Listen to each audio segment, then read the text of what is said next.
बैल से जब खेती होती है तो हमारी मिट्टी का न केवल सेहत सुधरता है बल्कि उत्पादन भी बढ़ता है। सरसों ही तो प्रोसेस करके तेल, धान से चावल, ये सब प्रोसेस करके ही बेचते हैं। बिल्कुल, हम अपने यहाँ कोई भी सीधा सामान नहीं देते हैं। अब गेहूं का मूल्य 22-25 रुपये है, मैं आटा 60 रुपये किलो बेचता हूँ और तेल है 240 रुपये लीटर तेल बेचता हूँ। मेरे यहाँ बिलौने वाला घी बनता था, तो ये गोबर गैस हमारे लिए बड़ा कारगर होने लगी। वो तो यहाँ आपने देखा होगा कि मटर भी है, उधर चना भी लगा हुआ है, सब्जियां लगी हुई हैं, आलू भी लगा हुआ है, अभी हम लोग प्याज भी कर रहे हैं, बैंगन भी कर रहे हैं। आज के समय में जब खेती में मशीनीकरण को बढ़ावा देने की बात हो रही है, उसमें तकनीक का अधिक से अधिक इस्तेमाल करने की बात हो रही है, तब हम जिस खेत में पहुंचे हैं वहां पर आपको बैलों से खेत की जुताई होती हुई दिखेगी। आप देख सकते हैं हमारे पीछे का नज़ारा। इस समय रायबरेली के सहजौरा गांव में हम मौजूद हैं और यहाँ पर जो खेत की तैयारी है वो बैलों की मदद से हो रही है।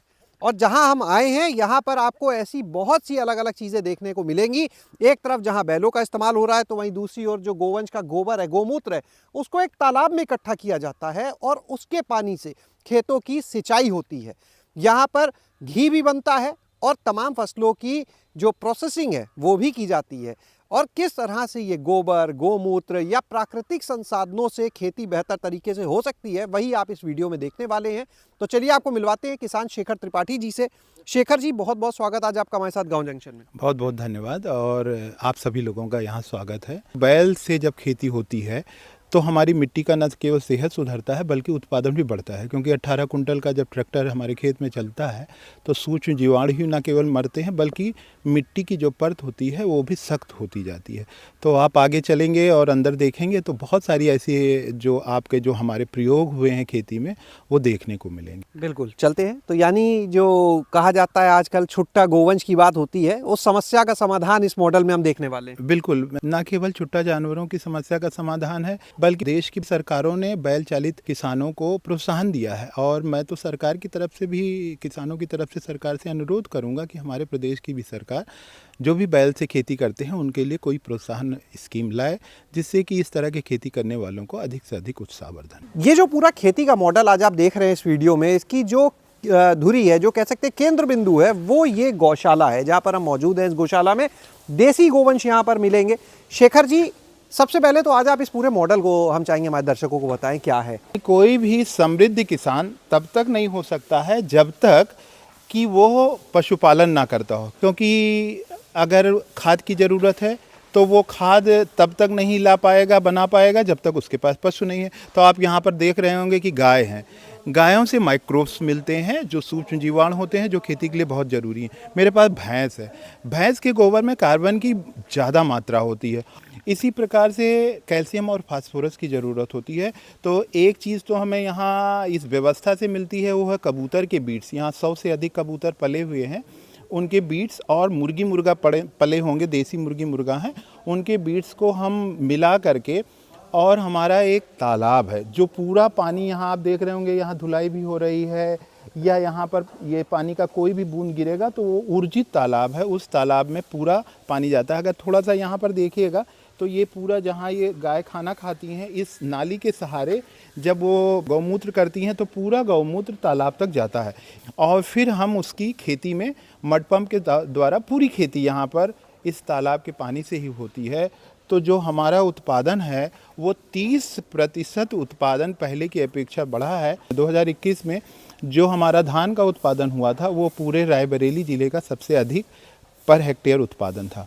और एक बात बताऊं, जो प्रोसेसिंग हो, यानी गेहूं से चोकर बनता हो, धान से भूसी बनती हो, कना बनता हो, उन्हीं को हम पशु आहार के रूप में भी प्रयोग करें। तो हम लोग जितना भी खेत से उत्पादित होता है उसको बाजार सीधे ना ले जा करके पूरा प्रोसेस करते हैं, तो उसका जो उप उत्पाद बचता है शैलेश भाई, वो पूरी तरह से हमारे यहाँ काम में आता है। चलते हैं उस ऊर्जित तालाब की तरफ भी। जैसा कि आप हमारे दाहिने तरफ देख रहे होंगे, ये एक तालाब है, इसको हमने नाम ऊर्जित तालाब दिया है। तो थोड़ा सा मैं इसके बारे में बताना चाहूँगा कि ऊर्जा, जब तालाब का पानी, जब पूरे गौशाला सेट का पानी इस जगह पर आता है तो पहले 2-4 हज़ार लीटर पानी डेली बर्बाद हो जाता था और नहर में चला जाता था। 2020 में मैंने यहाँ पर तालाब खोदा और उसके बाद पूरा का पूरा पानी गौमूत्र सहित इस जगह पर आता है, जैसा कि मैंने पहले भी बताया था। और इस तालाब का सबसे बड़ी बात, आप देख रहे होंगे ये ग्रीन ग्रीन एल्गी आ गई है।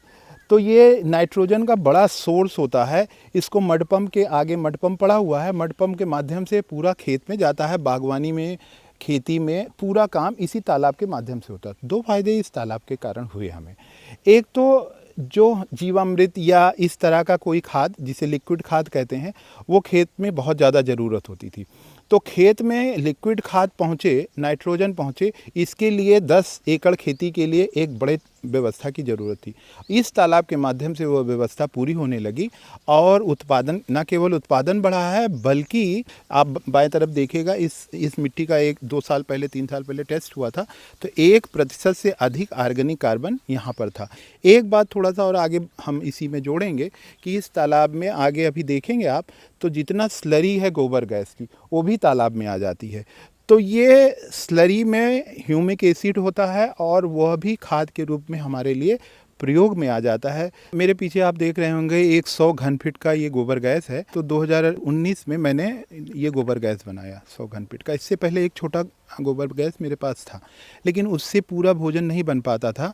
10 परिवार का भोजन यहाँ रोज़ लगभग बनता है, तो LPG लेनी पड़ती थी। लेकिन जब से ये गोबर गैस हुई है, तब से LPG सिलेंडर का खर्चा 2-2.5 महीने पर एक सिलेंडर का हो गया। इसका मतलब इससे बचत होने लगी। दूसरा, मेरे यहाँ बिलौने वाला घी बनता था, तो उसके लिए कई बार कंडा बहुत चाहिए होता है और कई बार कंडा नहीं भी होता था। तो ये गोबर गैस हमारे लिए बड़ा कारगर होने लगी। दूसरा, इस स्लरी को उठा करके बर्मी कंपोस्ट पिट में ले जाते हैं और हम बर्मी कंपोस्ट यानी केचुआ खाद भी बना लेते हैं। वो तो यहाँ आपने देखा होगा कि मटर भी है, उधर चना भी लगा हुआ है, सब्जियां लगी हुई हैं। इस समय जितने प्रकार की रबी की फसलें हो सकती हैं, थोड़े थोड़े मात्रा में, जैसे आलू भी लगा हुआ है, अभी हम लोग प्याज भी कर रहे हैं, बैंगन भी कर रहे हैं। तो सब्जी, अनाज, ये सारी चीज़ें अपने खेत से उत्पादित हो जाएं तो उसका आपको बहुत ज़्यादा बेनिफिट होगा। घी क्या रेट रहता है आपके यहाँ? 2100 रुपये में मैंने किया है। सरसों हुई तो प्रोसेस करके तेल, धान से चावल, ये सब प्रोसेस करके ही बेचते हैं? बिल्कुल, हम अपने यहाँ कोई भी सीधा सामान नहीं देते हैं, सिर्फ सीधे बीज देते हैं। जैसे इस बार भी करीब 1.5 कुंटल बीज गेहूं का मैंने गांव के लोगों को दिया है। इसी प्रकार आटा है, अब गेहूं का मूल्य 22-25 रुपये है, मैं आटा 60 रुपये किलो बेचता हूं। और तेल है 240 रुपये लीटर तेल बेचता हूं। तो अब क्या हो रहा है कि अगर हम सरसों बेचेंगे तो 5,000 रुपये कुंटल बिकेगी। लोग आपको सुन रहे हैं, वो इस फार्म को देखना चाहें आके, या कोई उत्पाद यहाँ से मंगाना चाहे, कोई नंबर आप बताएंगे, अपना पता बताएंगे? हाँ, देखिए, जो जगह खड़े हैं, ये रायबरेली का सहजौरा ग्राम है और पोस्ट भी सहजौरा है। ये आप पछरावा फतेहपुर मेन रोड है, उसी रोड पर ये पड़ता है। 7388624111। बहुत बहुत शुक्रिया शेखर जी, और बहुत शानदार मॉडल जो आज आपने दिखाया।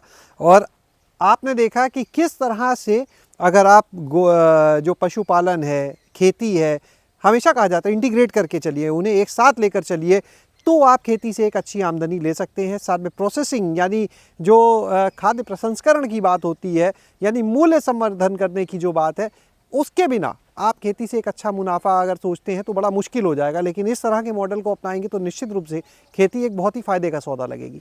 शैलेश अरोरा, गाँव जंक्शन। गाँव जंक्शन को सभी सोशल मीडिया प्लेटफॉर्म्स पर फॉलो करें। व्हाट्सएप चैनल और जीमेल आईडी पर भी संपर्क साध सकते हैं।